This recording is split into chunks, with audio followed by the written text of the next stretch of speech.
créer un environnement qui peut grandir en effectif. On a besoin de créer un environnement positif. Si tu es un pasteur, je vois quelques jeunes, parmi la plus jeune génération, surtout à la méga-église. Ils veulent avoir des armes. Ils cherchent même des armes avec la torche. Ils cherchent les disciples comme un moyen de prouver au frère Théodore qu'on ne doit pas les blâmer. Ils n'aiment pas les gens.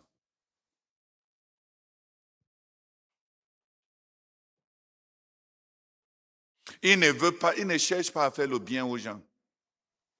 Peut-être ils cherchent à bâtir une réputation comme des grands pasteurs. Mais quand ils ne sont pas sur leur garde et tu regardes son visage, tu sens que la pensée de celui-ci est loin. Et sa pensée, qui comprend quand je dis que sa pensée est loin? Tu regardes quelqu'un et ce qui est sur son visage, c'est « ouais, c'est toute ma vie comme ça ici ».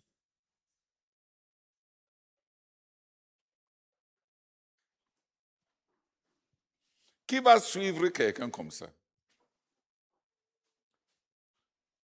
Vous-même, est-ce que vous allez suivre quelqu'un comme ça? Non, non. Un environnement d'encouragement, un environnement de paix et un environnement où les gens craignent Dieu. Voilà les conditions extérieures pour la croissance en effectif. Pour une grande croissance en effectif. Même si tu as tout oublié, n'oublie pas le vinaigre et le sucre. Si on savait que les choses étaient comme ça, on ne va pas avoir des frères qui parlent si rapidement en disant que je n'arrive pas à bâtir une équipe, je n'ai pas de gens qui me suivent, j'ai fait mon tour. Qui va rester à côté de vinaigre?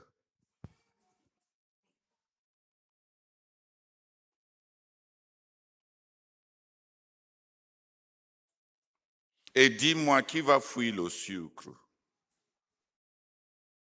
Le sucre a besoin de prier pour qu'il y ait moins de fourmis qui viennent, n'est-ce pas? Le vinaigre peut prier tout et faire un jeûne de 40 jours.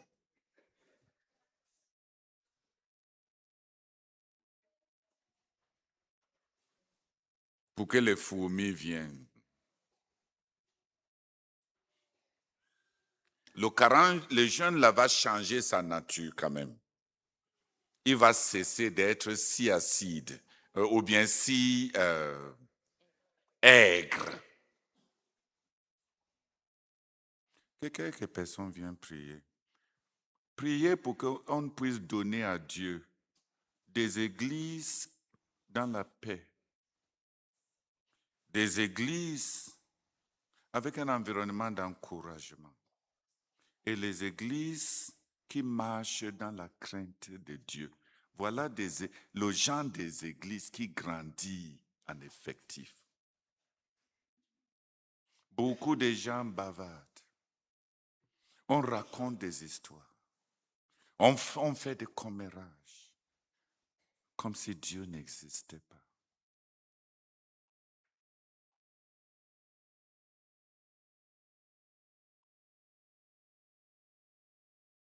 La première chose par rapport à la crainte de Dieu, c'est juste vivre étant conscient de la présence de Dieu. La deuxième chose par rapport à la crainte de Dieu, c'est fuir le mal. Et évidemment, la troisième chose par rapport à la crainte de Dieu, c'est tout faire pour plaire à Dieu. celui qui a la bonne crainte de Dieu, il ne fuit pas simplement le mal, il cherche à faire plaisir à Dieu.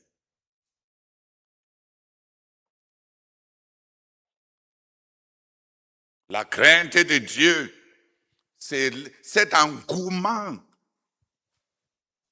à plaire à Dieu.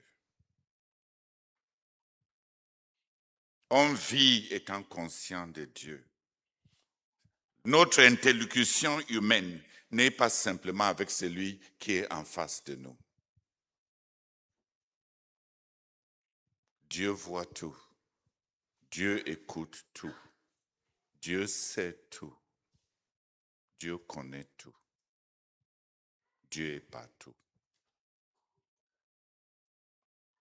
Et Dieu peut tout. Si nous revenons à donner, on est en train de chercher beaucoup de formules pour la croissance en effectif. Alors que les choses qui ont apporté de grandes croissances en effectif.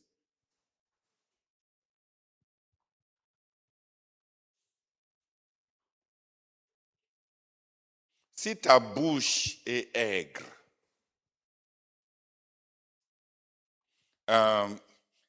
dans l'école de la connaissance et du service de Dieu, quand on avait commencé au Nigeria, il y avait une sœur là-bas. Ah, vraiment, une sœur tellement aimable. Et quand elle veut t'embrasser, ce n'est pas avec les petits hésitations. Sa joie est contagieuse. Elle était le genre qui est ébulliente. Elle est effervescente et joyeuse. Mais j'avais demandé à notre directeur de l'entreprise missionnaire. Elle connaît bien dessiner. Donc, j'ai demandé à notre sœur là, de donner son cahier de méditation à notre sœur qui était directrice, assistante de l'entreprise missionnaire. J'ai dit là-bas, j'ai dit à la sœur là, dessine la tête d'un oiseau avec un long bec. Un long bec. Un long bec. J'ai dit, dessine la tête de façon mignonne avec un long bec. Et j'ai dit, par-dessous, écrit en bonnes lettres majuscules, Gina, shut up. C'est-à-dire, Gina, tais-toi. Pour que chaque jour, quand elle ouvre son cahier de méditation, voilà le premier message que Dieu lui donne. Gina, shut up.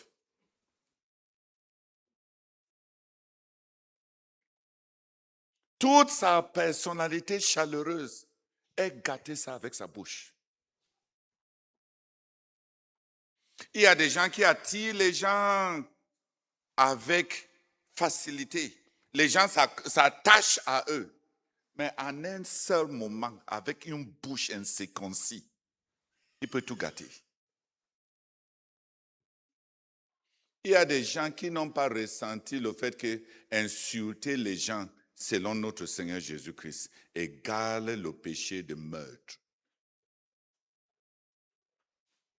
L'insulte a le même poids devant notre Seigneur Jésus-Christ que les avortements. Il y a des jeunes filles qui se vantent de n'avoir jamais couché avec des hommes, mais elles ont des bouches qui insultent les gens facilement. Et ils ne savent pas qu'aux yeux de Dieu, ils sont des meurtrières.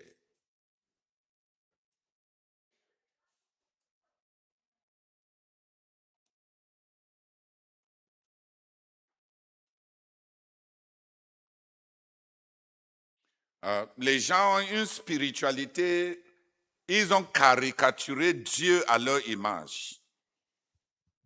Dieu va les féliciter pour les péchés qu'ils ne commettent pas.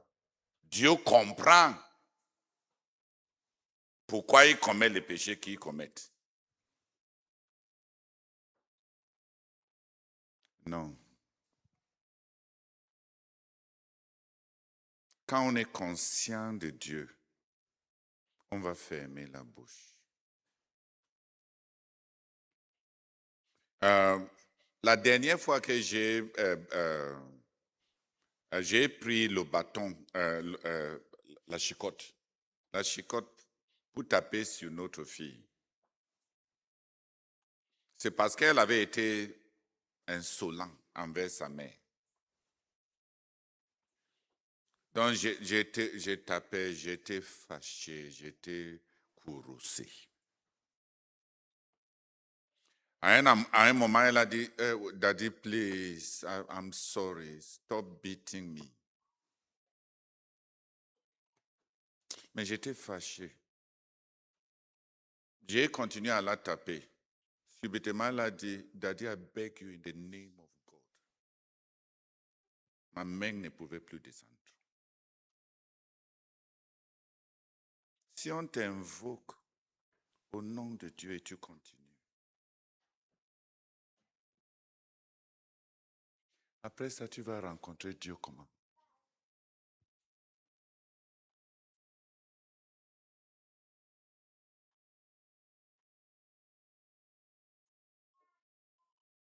Quelques personnes viennent prier pour qu'on soit un peuple qui craint Dieu.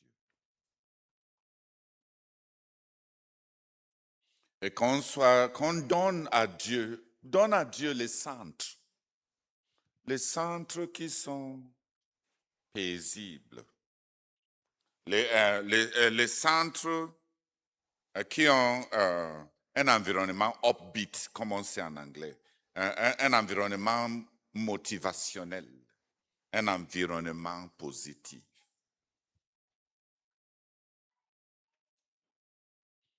S'il y a quelqu'un chez toi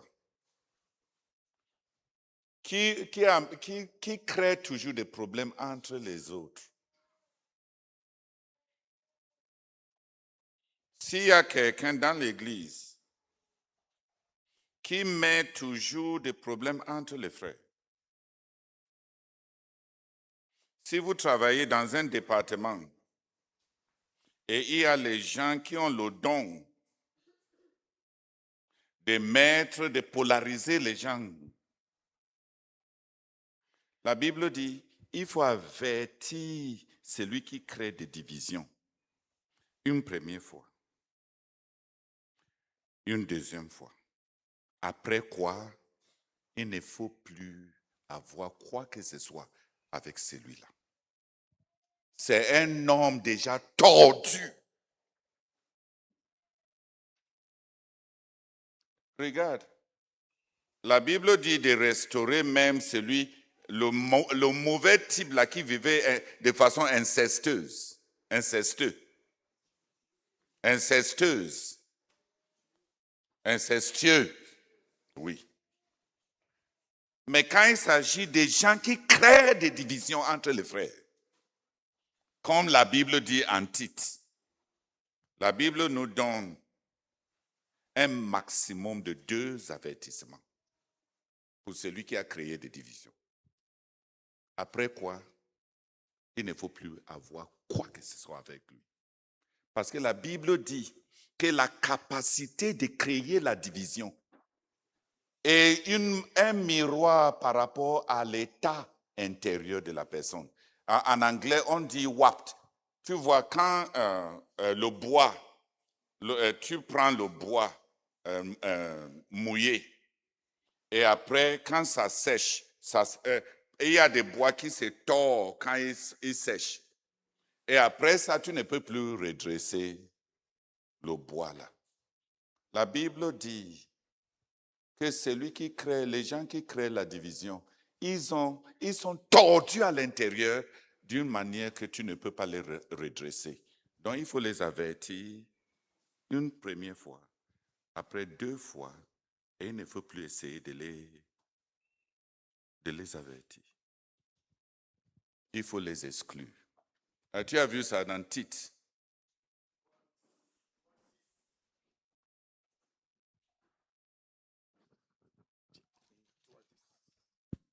Tite 3, 10 à 11. Éloigne de toi après un premier et un second avertissement. Tite 3, 10 et 11. Éloigne de toi après un premier et un second avertissement, celui qui provoque des divisions, sachant qu'un homme de cette espèce est perverti et qu'il pêche en se condamnant lui-même. Lis ta version. Si quelqu'un cause des divisions, avertis-le une fois, 2 fois, puis écarte-le de l'Église. Car tu peux en être certain, un tel homme est sorti du droit chemin. Du droit chemin, il fait le mal et prononce ainsi lui-même sa propre condamnation. Tu as compris. Celui qui crée les divisions, on ne lui donne même pas une troisième chance. On dit que ça reflète un homme perverti. On a excommunié beaucoup de gens qui ont commis l'immoralité, qui sont tombés enceintes. Mais on n'a pas excommunié, on n'a pas tracé les calomnies jusqu'à leur source pour excommunier les gens qui créent les divisions.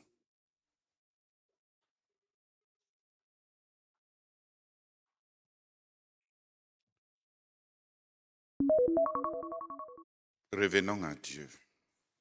Commençons à craindre Dieu. Les insultes sont plus sérieux qu'on en pense. C'est Jésus qui dit, c'est lui qui dit à son frère Raka,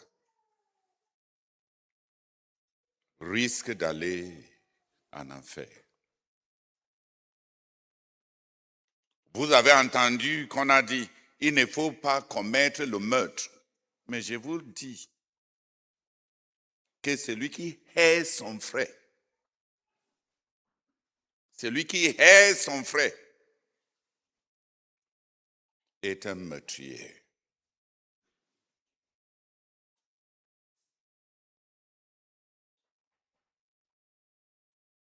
Que quelques personnes viennent prier. Je trouve trop de femmes qui sont téméraires dans leur bouche, dans leur manière de parler. Je pense que, Maggie, when is it? Margaret, was it 2 years ago? J'ai dit à ma fille Margaret, il y a 2 ans, je lui ai dit que tout ce que je veux d'elle, c'est de respecter son mari, si elle veut rester dans mon environnement. Elle est trop téméraire dans sa manière de parler.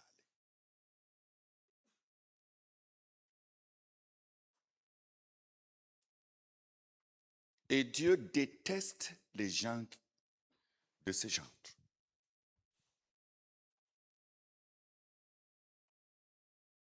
Les insultes. Regarde, vous avez vu un passage quelconque où on a dit que si quelqu'un commet l'immoralité, il faut l'avertir une fois, une deuxième fois, et après, il ne faut jamais plus le toucher. Mais la Bible dit c'est lui qui crée les divisions.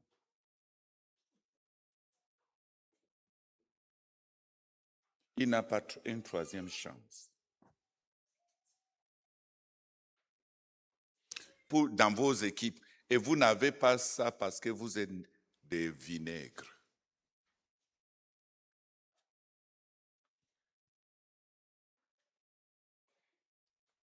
Ok, priez. Seigneur, nous te bénissons et nous te